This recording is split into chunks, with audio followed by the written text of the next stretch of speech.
हिंदी भाषा की लिपि संसार की सभी लिपियों में से सबसे बेहतरीन वैज्ञानिक लिपि माना जाता है। ऐसा इसलिए है क्योंकि हिंदी भाषा की लिपि को जिस प्रकार से लिखा जाता है वैसा ही इसे पढ़ा जाता है, वो है हमारी देवनागरी लिपि।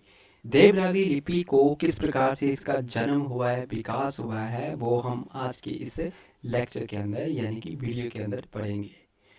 तो इसी के साथ हमें साथ में पढ़ना है कुछ इम्पोर्टेंट जीके, जो कि हमारी कॉम्पिटिटिव एग्ज़ाम में सबसे मोस्ट हेल्पफुल रहता है एज अ कीवर्ड के तरीके से। क्योंकि हिंदी भाषा जो रहती है ये हमारे कॉन्स्टिट्यूशंस में किस आर्टिकल के अंदर, कौन से आपके शेड्यूल्स के अंदर कौन कौन सी ऑफिशियल लैंग्वेजेस हैं, इन्हें कब आधिकारिक भाषा का दर्जा दिया गया है हिंदी भाषा को, सब कुछ जीके फैक्ट्स हैं जो कि हमें एग्जाम में सीधे डायरेक्टली क्वेश्चन पूछे जाते हैं। तो से हम वहीं से स्टार्ट कर रहे हैं। सबसे पहले कि कुछ जीके पॉइंट्स देख लेते हैं कि हिंदी लैंग्वेजेस से कि हमारे पास कौन कौन से होते हैं। तो सबसे पहले तो हमें यही पता होना चाहिए कि हिंदी भाषा हमारे कौन से संविधान के भाग के अंदर आता है, यानी कि हमारे कौन से पार्ट के अंदर है। हमारे अगर कॉन्स्टिट्यूशन में अंदर देखेंगे तो कितने भाग आते हैं, तो सभी को पता था कि जब हमारे पास कॉन्स्टिट्यूशन बनाया गया था तो 22 आपके क्या थे, आपके भाग थे। आज के टाइम पे हम देखेंगे तो कितने आते हैं हमारे पास 25। और हमारे पास हिंदी लैंग्वेज जो है ये कौन से भाग में आती है, तो ये आती है हमारे पास भाग 17 के अंदर। अगर हमें आर्टिकल पूछेंगे तो कौन से आर्टिकल के अंदर आता है, तो आर्टिकल 343, जिसमें हमें हमारी हिंदी लैंग्वेजेस के बारे में क्या किया गया है, मेंशन किया गया है। तो आर्टिकल 343 से लेके 351 के बीच में हमें इसके आपके हिंदी लैंग्वेज के बारे में जानकारी मिलती है। इसके अलावा अगर हमें अनुसूची की बात करेंगे तो अनुसूची कौन सी अनुसूची में, 8वीं अनुसूची में हमें मेंशन मिलता है। वर्तमान समय में हमारे पास कितनी अनुसूचियाँ हैं, तो 12 अनुसूचियाँ हैं। और हिंदी भाषा से रिलेटेड कौन सी अनुसूची है, तो वो है हमारे पास शेड्यूल 8। ठीक है जी।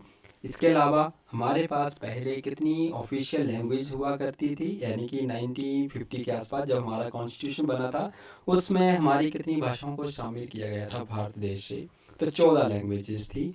और आज के टाइम पे देखेंगे कितनी लैंग्वेज, क्योंकि भारत देश में ना बहुत ज़्यादा भाषाएं बोली जाती हैं।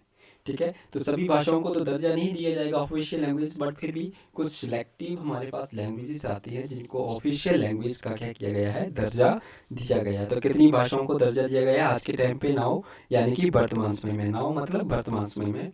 और सबसे पहले कितनी थी, जब हमारे पास कॉन्स्टिट्यूशन बना था तो 14 लैंग्वेज थी जिन्हें आधिकारिक भाषा का दर्जा दिया गया था। और आज के समय में 22 भाषाएं हैं। अब ये 22 भाषाएं कौन कौन सी हैं, तो 22 भाषाएं हमारे पास असमिया, बंगाली, गुजराती, हिंदी, या फिर हमारे पास कश्मीरी, कन्नड़, मराठी बोलेंगे, मलयालम, ओडिया, पंजाबी, संस्कृत, तमिल, तेलुगु एंड आपका उर्दू। तो ये हमारे पास ना लगभग कितनी लैंग्वेजेस आती हैं, 14 लैंग्वेजेस हैं जिन्हें ऑफिशियल लैंग्वेजेस का क्या किया गया था, दर्जा दिया गया था 1950 में। इसके अलावा हमारे पास कुछ और, यानी कि कॉन्स्टिट्यूशन अमेंडमेंट के जरिए हमारे पास लगभग कितनी भाषाएं जोड़ी गई, 8 और भाषाएं जोड़ी गई। और यहाँ से हमें क्वेश्चन एग्जाम में सीधा डायरेक्ट क्वेश्चन देखने को मिलता है। ऐसा नहीं है कि आप हिंदी लैंग्वेज पढ़ रहे हैं और ये चीज़ें हम बोलें कि ये तो आपका पॉलिटी वाला सेशन है, पॉलिटी तो है ये, बट साथ ही साथ यहाँ से हमें क्वेश्चन मिलते हैं, हिंदी को हमें अटैच करते हुए पढ़ना है। क्योंकि इससे पिछला जो लेक्चर हमने लिया था, वीडियो हमने डाली थी, वो हमने डाली थी भाषा से रिलेटेड, और मैंने बोला था मैंने साथ ही आपको लैंग्वेजेस की जो लिपि थी उसके ऊपर मैं आपकी एक वीडियो लेक्चर बना के डालूंगा। तो ये वही वीडियो है और इसमें हमें कुछ इंपॉर्टेंट फैक्ट्स भी साथ में इंक्लूड करने थे, और वो थे जीके के रिगार्डिंग कि हमारा हिंदी से जो टच होते हैं जीके वाला पोर्शंस, वो क्या होता है।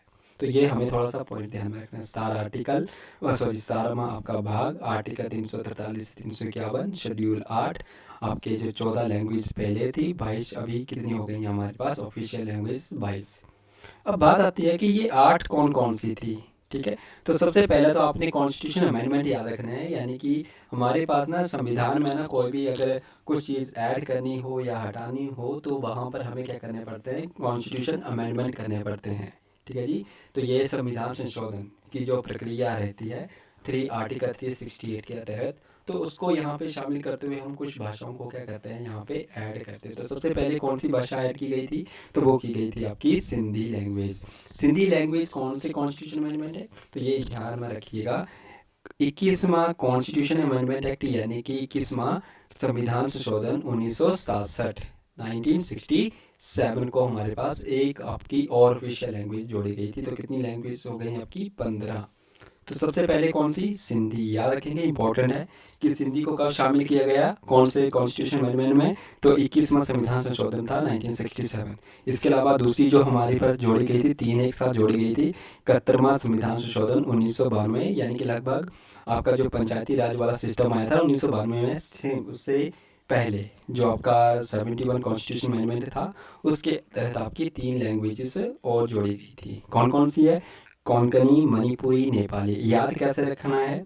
तो याद रखने के लिए ना अलग अलग तरीके से याद किया जा सकता है। जैसे कि आप कामान याद रख सकते हैं, देखिए यहाँ से आपकी, या कौमान याद रख सकते हैं, कोंकणी, मणिपुरी तथा नेपाली। ठीक है जी, कोंकणी, मणिपुरी, नेपाली एक वर्ड याद रखना है, यानी कि कौमान। मैंने भी ऐसे ही याद किया है, अगर आपको इच्छा होगी तो ऐसे याद कर सकते हैं, अगर नहीं करना हो आप डायरेक्टली भी याद कर सकते हैं। ठीक है जी, इसके अलावा हमारे पास आते हैं अगले मेंथाली, संथाली, बोडो, डोगरी। ये जो लैंग्वेजेस हैं ये आपकी कौन से कॉन्स्टिट्यूशन अमेंडमेंट में, यानी कि 92वां संविधान संशोधन 2003 यानी कि 92 कॉन्स्टिट्यूशन अमेंडमेंट एक्ट आपका 2003, इसके तहत हमारे पास कितनी लैंग्वेज जोड़ी गई? आपकी 4 जोड़ी गई। इसे कैसे याद रखेंगे? तो आपने एक याद रखना है, MSD बोलो।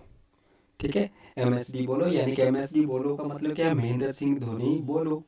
तो महेंद्र सिंह धोनी से आपने ना कोरिलेट करना है। तो M से क्या बन जाएगा? मैथाली, S से क्या बन जाएगा? संथाली, और आपका D से क्या बनेगा? महेंद्र सिंह धोनी, धोनी से क्या बन जाएगा? डोगरी, और बोलो से बोडो याद रखना है आपने। ठीक है, तो इस प्रकार से इनको ना याद किया जा सकता है। तो कौन कौन सी जोड़ी मैंने? सिंधी, कौमान, MSD बोलो, ये मैंने जोड़ दी इसमें। ठीक है, तो ये कुछ इंपॉर्टेंट पॉइंट्स था जो कि हमें एग्ज़ाम के पर्पज़ से क्या करना होता है, पढ़ना होता है। इंपॉर्टेंट है, ऐसा नहीं है कि हमें सिर्फ लैंग्वेज पढ़नी है, लैंग्वेज के रिलेटेड जो जीके वाला फैक्ट्स है वो भी हमें क्या होना चाहिए? पता होना चाहिए। तो ये से आपने क्या करना है, इनको याद रखना है, इंपॉर्टेंट पॉइंट है। चलिए, इसके अलावा हमें कुछ और फैक्ट्स भी हैं, जैसे कि हिंदी के विकास के लिए ना एक आपका ऑफिशियल लैंग्वेजेस कमीशन बनाया गया था। तो इसका ना एक डेट पूछी जाती है कि सन कौन सा था, कि कौन से सन को आपका ऑफिशियल लैंग्वेजेस आपका कमीशन बनाया गया था। तो ये 1955 में। तो 1955 में आपका ऑफिशियल लैंग्वेज कमीशन बना था। तो ये ध्यान रखेंगे, ये क्यों बनाया गया था, यानी कि हमारी जो हिंदी लैंग्वेज है उसको ध्यान में रखते हुए कि भारत देश में कि हमें हिंदी लैंग्वेज को किस प्रकार से बढ़ावा देना। तो हर 5 साल के बाद क्या बनाना था? आपका ऑफिशियल लैंग्वेज कमीशन बनाना था, जो कि इसके ऊपर क्या करेगा? चर्चा करेगा, यानी कि अपने सुझाव देगा। और इसके चेयरमैन बने थे, वो थे आपके BG खेर। इम्पोर्टेंट नाम है और इम्पोर्टेंट सन है, इम्पोर्टेंट आपका क्या है? कमीशन है। ऐसा नहीं है कि हमसे नहीं पूछेगा, 2-3 एग्ज़ाम उठा के देखेंगे तो आपको यहाँ से पता चलेगा कि किसी न किसी एग्ज़ाम में ना यहाँ से क्वेश्चन बन ही जाएगा। तो ये इम्पोर्टेंट टॉपिक है, ध्यान रखिएगा। इसके अलावा 1960 में एक और ये कमीशन बना था 5 साल के बाद, किंतु 5 साल के बाद ना बनकर हमें यहाँ पे क्या देखने को मिलता है? एक लैंग्वेज एक्ट देखने को मिलता है। अगर हमसे कमीशन पूछेंगे तो 1955, एक्ट पूछेंगे तो एक्ट का हमें ध्यान रखना है 1963 को क्या बनाया गया था? एक्ट बना था। ठीक है जी, इट इज़ इम्पोर्टेंट हमारे किसी भी कॉम्पिटिटिव एग्ज़ाम के लिए, ऑफिशियल लैंग्वेज एक्ट। ठीक है, इसके अलावा हमें ना कुछ और इम्पोर्टेंट पॉइंट्स ध्यान में रखने हैं, जैसे कि हमारी जितनी भी क्लासिकल लैंग्वेजेस आती हैं, यानी कि शास्त्रीय जो हमारी लैंग्वेजेस होती हैं वो कौन कौन सी हैं, स्टेटस कितनी है। तो आज के टाइम पे हम देखेंगे तो वो कितनी आती हैं? 11 लैंग्वेजेस हैं। और सबसे पहले हमारे पास क्लासिकल लैंग्वेजेस कौन थी? तो सबसे पहले हमारे पास आती है आपकी तमिल। तमिल को दर्जा दिया गया था क्लासिकल लैंग्वेज का, स्टेटस का, तो वो दिया गया था 2004 में, सांस्कृतिक लैंग्वेजेस यानी कि। और दूसरे नंबर पे आती है संस्कृत। इट इज़ दोनों इंपॉर्टेंट, ये दोनों ही मोस्ट इंपॉर्टेंट है।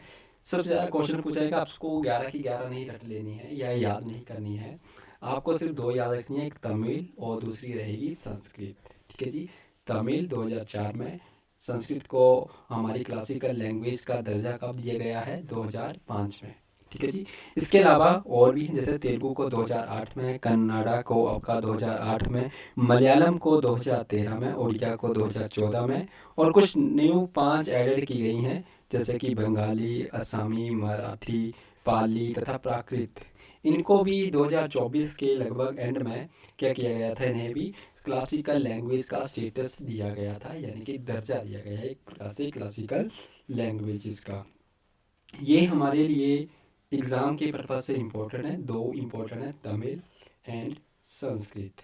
इसके अलावा हिमाचल से डिनोट करते हैं हम सभी, तो हमें ना एक पॉइंट और डिनोट होना चाहिए कि जैसे आधिकारिक भाषा, मैंने पिछले लेक्चर के अंदर आपको बताया था कि हमारे पूरे भारत के अंदर नॉर्थ वाले एरिया में सबसे ज़्यादा जो बोली जाने वाली जो भाषा रहती है वो है हमारी हिंदी। ठीक है, अलग अलग क्षेत्रों में अलग अलग भाषा का प्रभाव रहता है। जैसे नॉर्थ में तो हिंदी का सबसे ज़्यादा यह रहता है, प्रचलन है, जबकि साउथ में चलेंगे तो हमें हिंदी नहीं मिलती है, अलग अलग भाषाएं देखने को मिलती है। कहीं इंग्लिश ज़्यादा प्रभाव देखने को मिलता है, कहीं पे मराठी, कहीं पे आपकी तेलुगु, समथिंग अलग अलग भाषाओं का हमें प्रभाव देखने को मिलता है। अगर हम बात करें नॉर्थ इंडिया में, सिर्फ ऐसी दो ही स्टेट है, यानी कि पूरे भारत में ही बोलूँगा मैं तो, ऐसी सिर्फ और सिर्फ दो ही स्टेट हैं जिनकी द्वितीय द्वितीय आधिकारिक भाषा राज्यों की भाषा संस्कृत है। दो ही ऐसी स्टेट्स हैं। अच्छा, आधिकारिक भाषा होती क्या है, तो आई थिंक मैंने पीछे डिनेट करवाया था आपको कि आधिकारिक भाषा होती क्या है, यानी कि ऐसा कोई राज्य जिसके जितने भी सरकारी कामकाज जिस भाषा में किए जाते होंगे तो उसी को हम क्या बोलते हैं, आधिकारिक भाषा बोलते हैं। जैसे हम पंजाब ले लेते हैं, तो पंजाब में तो पंजाबी भाषा को ही प्रमोट किया जाता है और पंजाबी भाषा ही वहाँ पे प्रयोग की जाती है। तो वहाँ पे की जो आपकी ऑफिशियल लैंग्वेजेस होगी पंजाब राज्य की, वो पंजाबी होगी। दिल्ली में देखेंगे, दिल्ली में हिंदी है। ठीक है, जैसे हिमाचल प्रदेश की बात करेंगे, हिमाचल प्रदेश की आधिकारिक भाषा क्या है, हिंदी है। उत्तराखंड की भी क्या है, हिंदी है। तो चलिए, ये तो आधिकारिक भाषा होगी, ये तो सभी की प्रथम प्रथम हम डिनोट करवा सकते हैं वहाँ की नेटिव लैंग्वेज को ध्यान में रखते हुए। किंतु एक क्वेश्चन है कि ऐसी कौन सी स्टेट्स हैं जहाँ की द्वितीय आधिकारिक भाषा संस्कृत है। ठीक है, तो ये से दो ही स्टेट हैं पूरे भारत के अंदर जिन्होंने द्वितीय आधिकारिक भाषा कैसे सिलेक्ट किया है, संस्कृत को। किसी किसी राज्य ने अंग्रेजी को किया है, किसी राज्य ने किसी और भाषा को भी किया है। तो हमें संस्कृत वाला पढ़ना है कि संस्कृत के लिए किन दो राज्यों ने चयन किया। तो हमें याद रखना है कि हिमाचल प्रदेश का, और एक नाम रखना है हमें उत्तर प्रदेश का। इन दो स्टेट्स ने क्या किया है, संस्कृत को हमारी द्वितीय भाषा का दर्जा दिया है। ठीक है, यानी कि आधिकारिक भाषा का दर्जा दिया है। तो ये हमें एक इम्पोर्टेंट पॉइंट्स है जो कि हमें एग्जाम में पूछा जा सकता है। तो ये रहा हमारे पास एक क्लासिकल लैंग्वेजेस, यानी कि सांस्कृतिक लैंग्वेज का जो दर्जा है, कितनी भाषाओं को दिया गया है।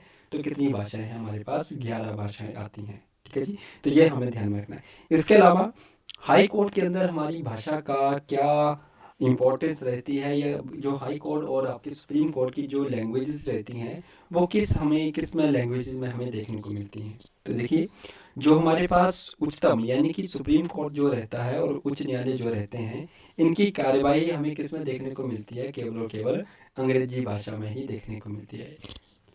इसके अलावा हमें ना संस्कृत से कोई कानून पास होना चाहिए। अगर कोई कानून पास होता है, कोई व्यवस्था होती है, तभी ये अंग्रेजी के अलावा जिस भी भाषा में संसद यानी कि हमारी पार्लियामेंट मेंशन करती है कि इसे हिंदी भाषा या फिर आपकी पंजाबी भाषा में भी आ, होना चाहिए, जो कार्यवाही रहती है होनी चाहिए, तो वो भी हमें वहाँ पे मेंशन होते हुए मिल सकती है। तो ये आर्टिकल कौन सा कहता है, हमें आर्टिकल 348 बोलता है। हमने वैसे पढ़ा है कि 343 से लेके 351 के बीच में हमें लैंग्वेज के बारे में ही बात करनी है, लैंग्वेज के बारे में, यानी कि हिंदी को प्रमोशन के लिए हमने क्या क्या आर्टिकल किए हैं या क्या क्या, और बाकी लैंग्वेजेस के लिए हम क्या काम कर रहे हैं, हमें इन आर्टिकल के अंदर हमें पूरी जानकारी मिलती है।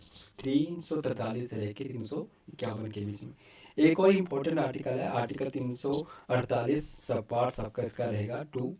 अब इसमें बोला गया है कि अंग्रेजी के अलावा हिंदी या किसी अन्य भाषा को उच्च न्यायालय में कार्यवाही के लिए प्रयोग की जा सकती है। ठीक है जी, तो ये भी हमें इम्पोर्टेंट पॉइंट है कि अंग्रेजी के अलावा, यानी कि जो अंग्रेजी भाषा रहती है इंग्लिश की, इसके अलावा हम हिंदी या किसी अन्य भाषा को भी प्रयोग कर सकते हैं। कहाँ पे, कि आपके उच्च न्यायालय में। ये हमेशा ध्यान रखेंगे किसमें, हाई कोर्ट में, only for high court, not a supreme court.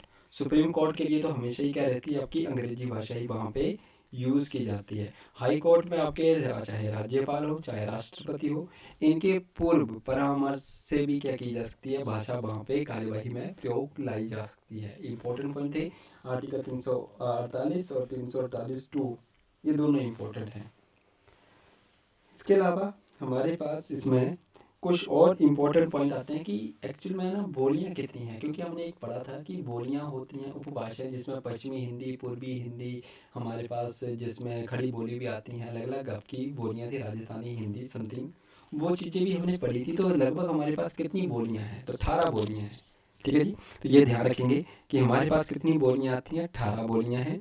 और कितनी उपभाषाएं आती हैं, ऐसा नहीं है कि सिर्फ हमारे पास 18 ही बोलियाँ हैं, 18 बोलियों के अलावा भी हमारे पास कई बोलियाँ आती हैं, किंतु उन्हें सभी को हमें मेंशन ही करना है, क्योंकि भारत देश एक विविधता वाला देश है जहाँ पे कई ज़्यादा भाषाएं बोली जाती हैं। जैसे कि अगर हम डिनोट करें हिमाचल प्रदेश से ही, तो हिमाचल प्रदेश में ना, अगर मैं कांगड़ा ज़िले की बात करूँ तो कांगड़ा ज़िले में भी ना काफ़ी ज़्यादा बोलियाँ बोली जाती हैं। यानी कि लगभग हम ना 10-15 किलोमीटर का ट्रैवल करते हैं तो हमें कहीं ना कहीं भाषाओं में ना विभिन्नता देखने को मिल ही जाती है।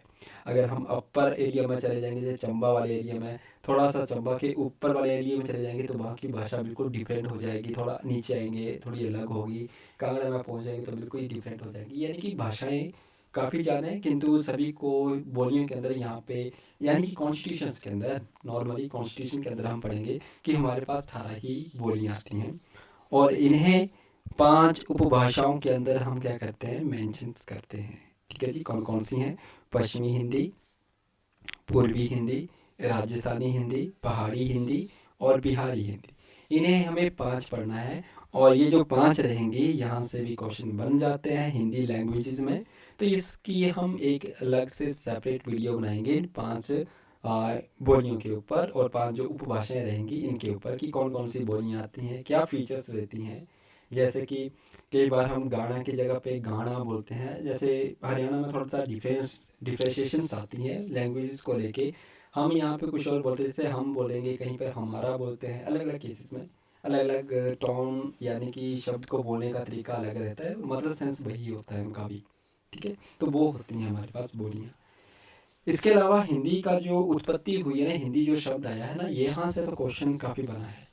इट इज़ इम्पोर्टेंट कि हिंदी जो शब्द है ना किस भाषा का है, तो ये फारसी भाषा का है। तो ये याद रखना है हमें, क्योंकि आपको ना इतिहास पता है, कि जो फारसी लोग हुआ करते थे, जो व्यापार किया करते थे सिंधु सभ्यता के समय पे, तो जो सिंधु सभ्यता के लोग थे ना, उनको किस नाम से बोला करते थे? हिंदू। यानी कि उनसे ना स का उच्चारण क्या होता था? ह होता था। ठीक है। स का उच्चारण ह होता था, जिस कारण से वो सिंधु ना बोलकर क्या बोलना स्टार्ट किए इन्होंने? हिंदू।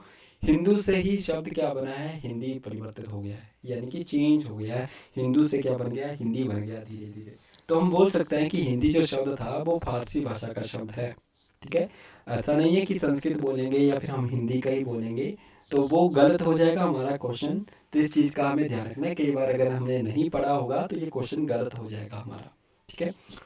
और इसके अलावा हिंदी का जो वर्तमान जो प्रचलित रूप है ना, वो कौन सी बोली का है? तो वो हम बोलेंगे खड़ी बोली का है।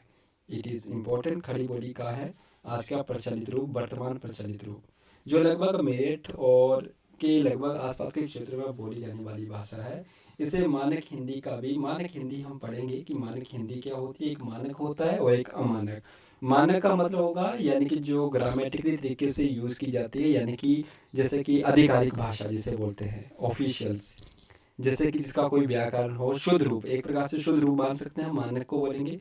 अमानक क्या होगा? अशुद्ध रूप, यानी कि जिसका कोई ग्रामर ना हो, वर्तनी में कोई लॉजिक ना हो, उसे अमानक बोलेंगे। तो ये मानक हिंदी और एक अमानक हिंदी भी होती है, उसे भी हम आपका डिस्कशंस करेंगे इसी में। इसके अलावा हमें कुछ और पता होना चाहिए कि भाषाएं क्या हो सकती हैं। जी, भाषाएं होती हैं एक प्रकार की जिन्हें हम सुन सकते हैं। ठीक है ना। भाषा क्या होती है? श्रव्य होती है। ठीक है। और आपकी जो लिपि होती है वो क्या होती है? दृश्य होती है, यानी कि जिन्हें केवल और केवल किसमें देखा जा सकता है? चिन्हों के माध्यम से हम आपका विजुअल कर सकते हैं, यानी कि देख सकते हैं। भाषा श्रव्य होती है, लिपि दृश्य होती है, दोनों इंपॉर्टेंट है, ध्यान रखेंगे। अभी मैंने मानक भाषा बताया था आपको। मानक भाषा यानी कि जो जिसका प्रयोग शिक्षा, यानी कि जो स्वीकृत हो, ऑफिशियल्स हो, प्रमाणित हो, जिसे प्रमाणित किया जा सके, यानी कि प्रूफ किया जा सके, उसे बोलेंगे। साहित्य में समाचार, रेडियो, सरकारी कामकाज जैसे औपचारिक कार्य में यूज़ की जाती है। ठीक है। जिसका नियम हो, व्याकरण संबंधी नियम हो, उसे हम क्या बोलेंगे? आपका मानक भाषा। ठीक है जी। शिक्षित वर्ग इनका यूज़ करते हैं। पूछा जा सकता है कि क्या होती है हमारे पास मानक भाषा। देवनागरी लिपि, सभी को पता है कि देवनागरी लिपि क्या होती है। देवनागरी लिपि को हमें हमेशा ही बाएं से दाएं ही लिखा जाता है। जैसे कि यहाँ पे मैंने ये वाक्य लिखा है पूरा का पूरा, कहाँ से लिखा है मैंने, बाएं से दाएं ओर लिखा है, बाएं से दाएं ओर लिखा है। ठीक है जी। और जितनी भी भाषा हम लिपियाँ पढ़ते हैं भारत देश के अंदर, चाहे आपकी तेलुगु हो, आपकी मराठी हो, चाहे आपकी पंजाबी भाषा हो, इन सभी का जो विकास हुआ है, लगभग जितनी भी भारत देश के अंदर बोलियां बोली जाती हैं या भाषाएं बोली जाती हैं, उन सभी की जो लिपियां हैं, ये सारी के सारी किस लिपि से निकली हुई मानी जाती हैं, आपकी ब्राह्मी लिपि से निकली हुई मानी जाती हैं। और आज के इस टॉपिक में ना सबसे मोस्ट इम्पोर्टेंट कंसेप्ट भी यही था कि हमें, टाइटल आपने देखा था वीडियो के सबसे स्टार्टिंग में, कि हमें बात क्या करनी थी, तो यही बात करनी थी कि ये जो लिपियाँ थी इनका क्रम क्या रहा था, किस प्रकार से इनका जन्म हुआ है, किस प्रकार से इनकी उत्पत्ति हुई है। तो हमें यही पढ़ना है कि ब्राह्मी लिपि से किस प्रकार से इनका उत्पत्ति हुई है। तो देखिए, सबसे पहले आपकी आई थी ब्राह्मी लिपि। ठीक है जी। और ये जो ब्राह्मी लिपि है, लगभग 320-50 के आसपास इसका जन्म हुआ था, BC के आसपास में, ब्राह्मी लिपि का।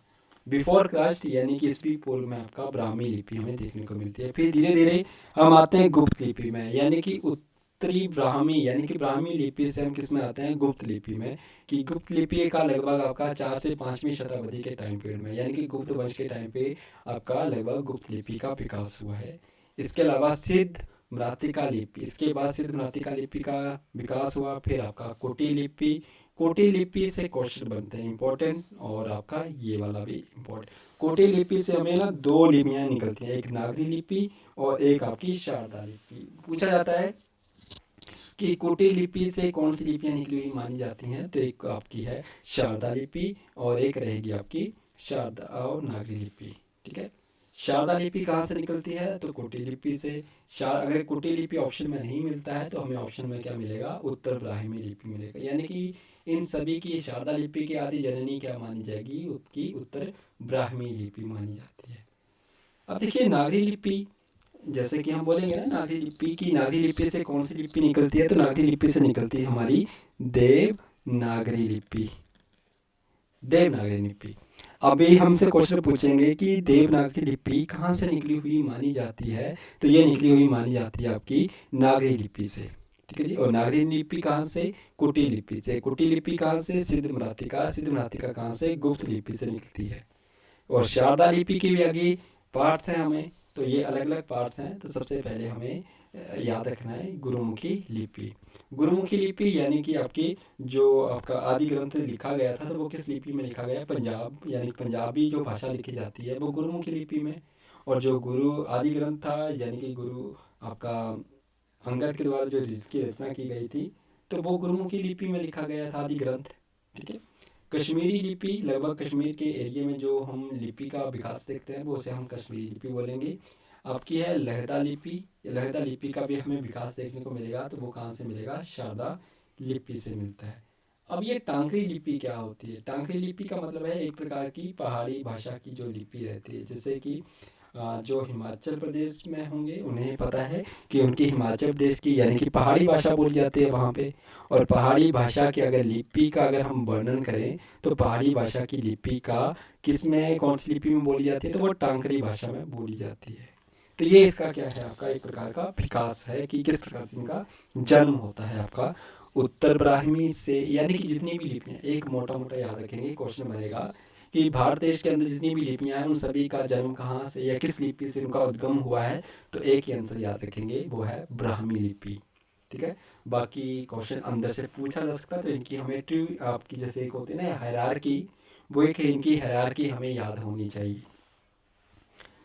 इसके अलावा कुछ और इम्पोर्टेंट फैक्ट्स कि हमें ब्राह्मी लिपि किस प्रकार से लिखी जाती है, इम्पोर्टेंट है क्योंकि क्वेश्चन पूछ लिया जाता है यहाँ से कि ब्राह्मी लिपि को कहाँ से लिखा जाता है, तो बाएं से दाएं, क्योंकि देवनागरी लिपि के तरीके से ही है, क्योंकि यहीं से निकलती है। तो सेम वैसे ही कि इसका जो लिखने का ढंग रहता है ब्राह्मी लिपि को, तो ये बाएं से दाएं लिखी जाती है। और ऐसा भी नहीं है कि सिर्फ और सिर्फ बाएं से दाएं ही लिखी जाती है, कुछ ऐसे शिलालेख भी हैं जहाँ से हमें ब्राह्मी लिपि की जो शुरुआत है वो हमें ना दाएं से बाएं ओर भी देखने को मिलती है। ऐसा कहाँ पे देखने को मिलता है, तो वो आंध्र प्रदेश का एक यरागढ़ी में एक शिलालेख मिला है, जिसमें पहली पंक्ति तो बाएं से दाएं लिखी गई है, किंतु फिर आगे वाली जो पंक्तियां लिखी गई हैं वो दाएं से उल्टी लिखी गई हैं। ठीक है, यानी कि इस प्रकार का हमें उल्लेख कहाँ पे मिलता है, बेस्टोफिडन, और क्या कहा जाएगा उसे, बेस्टोफिडन कहा जाता है। इस प्रकार से यानी कि पहले बाएं से दाएं लिखा, फिर हमने दाएं से बाएं लिखा, फिर बाएं से दाएं लिख दिया। इस प्रकार की लिपि के लिए हम क्या यूज़ करते हैं, बेस्टोफिडन फिडन कहते हैं। तो ये इंपॉर्टेंट था जो कि हमें ध्यान में रखना है। बेस्टोफिडन, उसे क्या बोलेंगे, बेस्टोफिडन। आंध्र प्रदेश के येरागढ़ी में, वैसे तो ये बाएं से दाएं ही लिखी जाती है, यही पॉइंट ध्यान में रखना है आपने। इसके अलावा वेस्टोफीडर आंध्र प्रदेश के, ये वही वाला कंसेप्ट है, ये हमने अभी पढ़ा कि होती क्या है। ये एक प्राचीन लेख था एक प्रकार का। ब्राह्मी लिपि भारत की सबसे प्राचीन लिपियों में से एक मानी जाती है। ठीक है, ये भी हमने पढ़ा कि आदि जननी भी कहा जाता है इसे।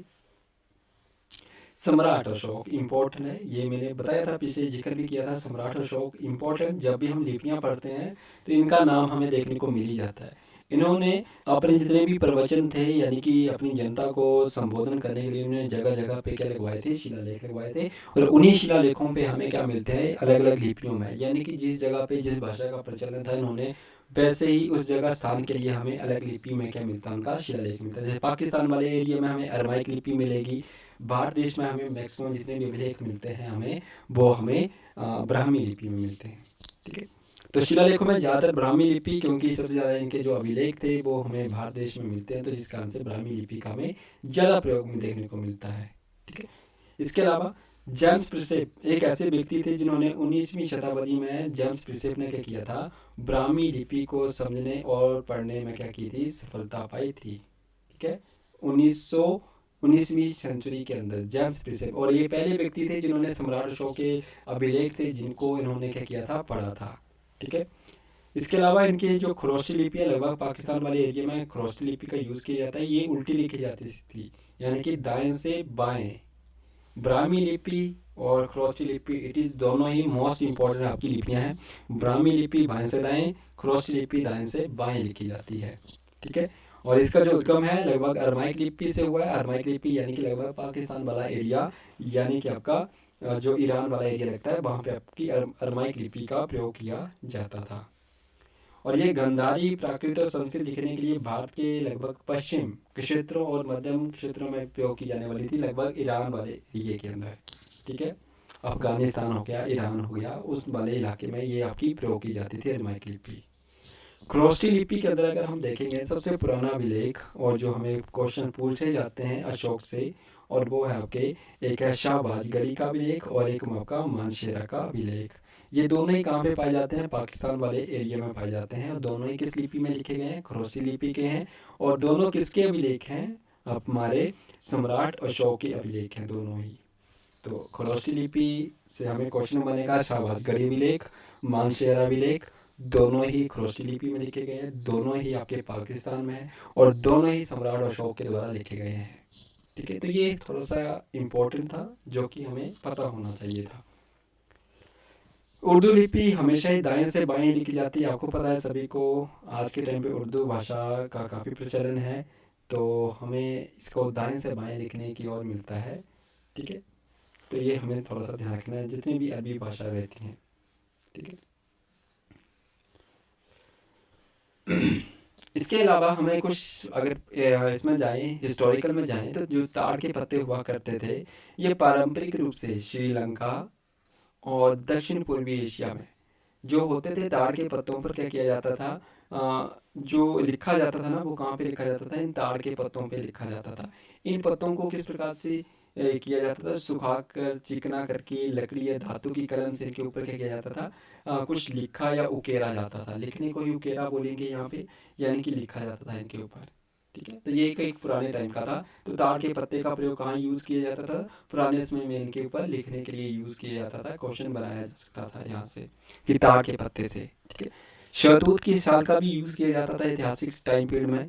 तो इनकी जो पुरानी पांडुलिपियाँ जो हुआ करती थी, तो वो किसकी, शहतूत की जो शाल हुआ करती थी उसके ऊपर हमें इसके प्रमाण मिलते थे। ठीक है, यह लिखा जाता था उनके ऊपर, तो ये एक इम्पोर्टेंट है। श्रीलंका के अंदर जो पाली को क्या बोलते थे, सिही लिपि, यानी कि पाली भाषा को ना अलग अलग क्षेत्रों में ना अलग अलग नामों से भी जाना जाता है।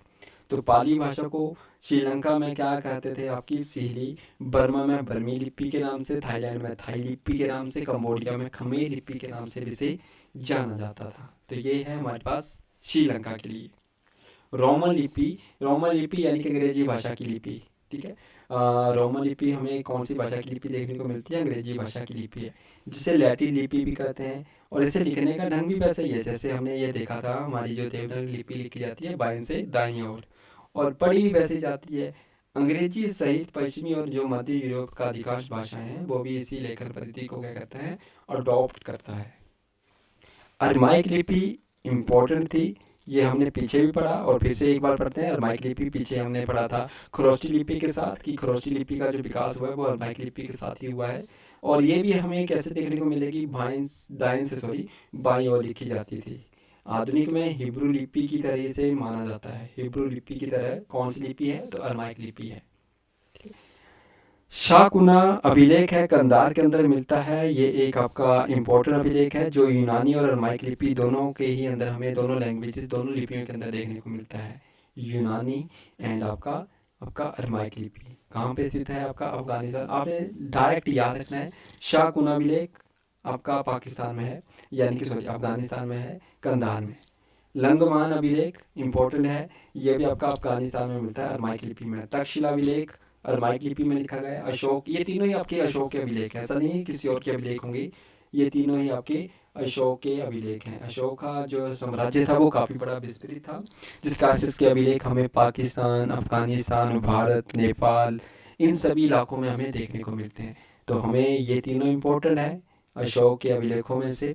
इससे पहले हमने आपका पीछे भी पढ़ा था, शाहबाजगढ़ी भी पढ़ा था, आपका मानसेरा भी पढ़ा था, वो भी इम्पोर्टेंट है। इसके अलावा शारकुना अभिलेख, लंगमान अभिलेख और तक्षशिला अभिलेख भी इम्पोर्टेंट है। कुटिल लिपि क्या होती है, तो कुटिल लिपि एक प्रकार की गुप्त लिपि का ही परिवर्तित रूप है, यानी कि धीरे धीरे जो चेंजेस हुए हैं तो गुप्त लिपि से, यानी कि हमने पढ़ा ना एक उत्तर ब्राह्मी के बाद हमने पढ़ा आपका गुप्त लिपि के सिद्ध भ्रातिका लिपि, सिद्ध भ्रातिका के बाद कुटिल लिपि, इस प्रकार से, यानी कि इसका जो परिवर्तित रूप है वो गुप्त लिपि से ही है, ठीक है, जिसे हम क्या बोलते हैं, न्यून कोणीय लिपि या सिद्ध भ्रातिका लिपि भी कहा जाता है। यानी कि धीरे धीरे चेंजेस हुआ था ना, ये हमने एज अ सीक्वेंस पढ़ी थी इनकी, ठीक है। तो वही है हमारे पास ये। और दुनिया की सबसे पुरानी अगर लिपियों में से अगर बात की जाएगी तो ये थोड़ा हिस्ट्री में चले जाते हैं, कि अगर हिस्ट्री में अगर हम देखेंगे तो सबसे पुरानी लिपियों में से सबसे पुरानी लिपि जो है किलाक्षर है, यानी कि कुनिफॉर्म है, जिसका आविष्कार लगभग मेसोपोटामिया की जो सभ्यता हमें मिलती है, मेसोपोटामिया लगभग आपकी 300-3500, मेसोपोटामिया यानी कि मिस्र की सभ्यता है, ये आपकी मिस्र की सभ्यता है। और वहाँ की जो आपकी लिपि थी वो सबसे पुरानी लिपि मानी जाती है आपकी किलाक्षर, ठीक है, लगभग 3500 ईस्वी पूर्व, जिसमें लगभग चित्र लिपि का प्रयोग किया जाता था। लगभग 3150 ईसा पूर्व का ये टाइम पीरियड है, लगभग इसके आसपास।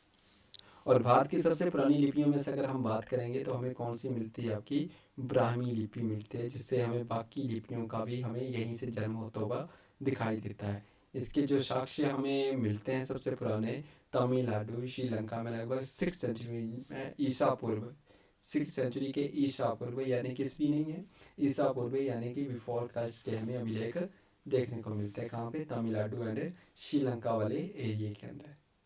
तो ये था हमारे पास आज की वीडियो में कुछ इंपॉर्टेंट फैक्ट्स। इसके अलावा अशोक का एक और इम्पोर्टेंट फैक्ट्स है जो कि हमें जानना है, कि जैसे कि अशोक का जो सबसे बड़ा स्तंभ लेख है वो है दिल्ली टोपरा स्तंभ, ये अशोक का सबसे बड़ा स्तंभ है। और ये कौन सा स्तंभ है, आपका 7वां स्तंभ लेख है इसका, यानी कि इसके आपके जो स्तंभ लेख है ना उनमें से सबसे बड़ा अगर स्तंभ लेख पूछेंगे तो वो कौन सा है, दिल्ली टोपरा स्तंभ लेख है। और ये कौन सा है, आपका 7वां स्तंभ लेख है, ठीक है। और ये अशोक की ब्राह्मी लिपि में लिखा गया था, अशोक की। और ये लगभग आपका, इसके ऊपर ना एक इम्पोर्टेंट पॉइंट बनता है कि फिरोज तुगलक द्वारा हरियाणा के टोपरा से दिल्ली लाया गया था। तो पहले कहाँ था, ये आपका हरियाणा में था। फिरोज तुगलक जब यहाँ पे भारत पर इसने आक्रमण किया था तो उस समय पर इसने क्या किया था, इसे टोपरा से उठाकर कहाँ ले आया था, दिल्ली ले आया था, और दिल्ली पे इसे क्या किया था, स्थापित किया था, ठीक है। तो ये हमें दिल्ली टोपरा स्तंभ लेके याद रखना है, टोपरा से आपका दिल्ली स्थानांतरित किया, टोपरा पड़ता है हरियाणा में, और दिल्ली यानी कि आपका दिल्ली में स्थापित किया था किसने, फिरोज शाह तुगलक ने। तो ये कुछ इम्पोर्टेंट थे हमारे हिंदी जीके प्लस आपका लिपि के बारे में। ठीक है, तो ये हमें ना कुछ इम्पोर्टेंट पॉइंट थे कि जो कि हमें यहाँ पे पढ़ने थे। ठीक है, तो ये आपके इम्पोर्टेंट पॉइंट थे। तो मैं वीडियो को यहीं पे स्टॉप कर रहा हूँ। अगर वीडियो अच्छी लगी हो, इंफॉर्मेटिव लगी हो, तो ज़रूर इसको लाइक कीजिएगा। चैनल पे पहली बार है तो ज़रूर इसको सब्सक्राइब कीजिएगा। अगर आपको पीडीएफ चाहिए होगी तो हमारे व्हाट्सएप कॉन्टैक्ट पे कर सकते हैं, या फिर हमारे व्हाट्सएप ग्रुप पे आप ज्वाइन हो सकते हैं, वहाँ से आप ले सकते हैं। एमसीक्यू सीरीज़ आपकी 20 से स्टार्ट हो जाएंगी। वहाँ पे हम topic by topic MCQ question करेंगे। जो भी आपकी इंक्वायरीज रहेंगी, डाउट्स होंगे आपके, प्लीज़ कमेंट में ज़रूर बताना, ताकि हमें भी पता चले कि आपके डाउट्स क्या बन रहे हैं और कोई सेशन शूट तो नहीं रहा है बीच में, या इम्पोर्टेंट टॉपिक जो भी आप सजेशन करेंगे वैसे हम वीडियो बनाने की ट्राई करेंगे। चलिए, धन्यवाद।